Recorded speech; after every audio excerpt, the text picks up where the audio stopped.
When you have your roof replaced, there are a lot of components that are underneath the filled shingles that you can't see after the project is complete.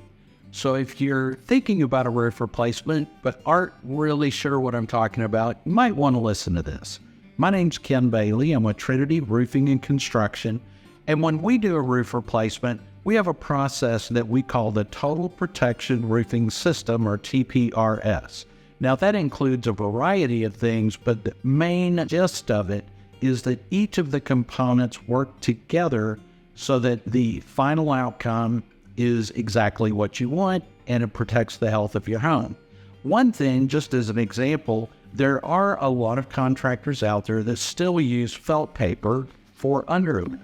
And as you can see, this is simply paper. Kind of reminds me of construction paper, like when we were elementary school. At Trinity, we don't use felt paper.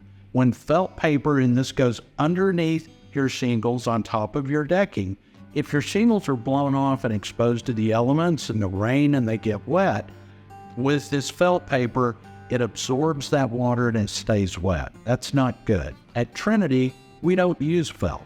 We use a synthetic underlayment so that way, if you have shingles that are blown off so that the underlayment is exposed, it sheds water, protects your decking until we can get out and do the necessary repairs. So just remember, when you talk about a new roof, there's a lot of different pieces and parts that go along with that. And at Trinity, we enjoy educating homeowners so that you understand every component involved, every part of the process, so you're confident the job's done right. Give us a call. We'd be happy to help you out with a complimentary inspection. Thank you.